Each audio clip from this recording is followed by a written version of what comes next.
বন দপ্তরের পাতা ফাঁদে পা দিচ্ছে না বাঘিনী। সোমবার সকালে সামান্য জায়গার পরিবর্তন করলেও বাঘিনী রয়েছে পুরুলিয়া জেলার বান্দোয়ান যমুনা রেঞ্জের কুইলাপাল বিটের রাইকা পাহাড়তলির জঙ্গলেই।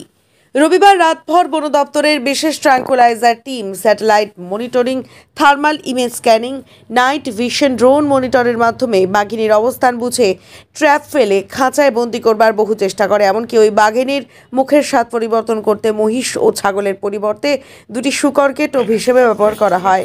কিন্তু এই বাঘিনী বন দপ্তরের পাতা ফাঁদে পা দিল না। এদিনও সকলের নজর এড়িয়ে রাইকা পাহাড়ে গভীর স্রোতের মধ্যেই তার অবস্থান। শনিবার গভীর রাতে ঝাড়গ্রামের বেলপাহাড়ি থানার কাকড়াঝোড় জঙ্গল থেকে ঢুকে পড়ে পুরুলিয়ার বান্দোয়ানের জঙ্গলে। রবিবার বন দপ্তরের প্রায় 15টিরও বেশি টিম দিন ও রাত এক করে বাঘ ধরার সমস্ত রকম প্রচেষ্টা চালায়। বাঘ ধরতে রীতিমতো হিমশিম অবস্থা বনকর্মীদের, কিন্তু কাজে এলো না কোনোটাই। গত 15ই ডিসেম্বর উড়িষ্যার শিমলিপাল রিজার্ভ ফরেস্ট থেকে পালিয়ে আসে ওই বাঘ। ঝাড়খণ্ডের গোটাশিলা পাহাড় জঙ্গলে অতিক্রম করে বাংলার জঙ্গলে ঢুকে পড়ে। শুরু হয় জঙ্গল ঘেরা গ্রামের সাধারণ মানুষের আতঙ্কের পরিবেশ। বাঘ ধরতে নাজেহাল অবস্থা বন দপ্তরের। উড়িষ্যার শিমলিপাল রিজার্ভ ফরেস্টের বিশেষ দল এই বাঘের খোঁজে এক জঙ্গল থেকে আরেক জঙ্গলে অভিযান শুরু করেছে। এদিন সঙ্গে রয়েছে পুরুলিয়া বন দপ্তরের টিম ছাড়াও সুন্দরবন ব্যাঘ্র প্রকল্পের থেকে আসা দুটি বিশেষ টিমও।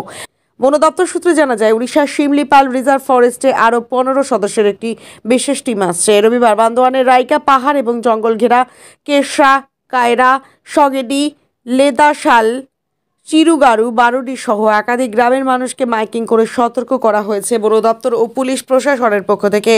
আজ রাইকা জঙ্গলে সরেজমিনে পৌঁছন পুরুলিয়া পুলিশ সুপার অভিজিৎ বন্দ্যোপাধ্যায় ও জেলা পুলিশের আধিকারিকরা।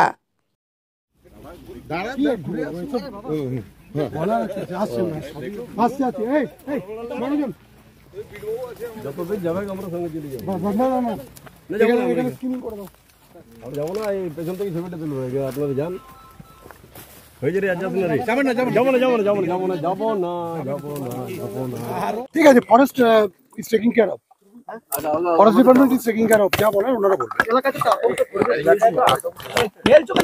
সকলকে সতর্ক করা হচ্ছে, ওয়াইল্ড লাইফ সম্বন্ধে সতর্ক করা হচ্ছে এবং তার যে গুরুত্ব ইম্পর্টেন্স সেটা সম্বন্ধে সতর্ক করা হচ্ছে। ফরেস্ট ডিপার্টমেন্ট তার নিজের কাজ করছে, আমরা তাদেরকে যে অ্যাসিস্ট্যান্সটা লাগছে আমরা তাদের প্রোভাইড করছি। Thank you.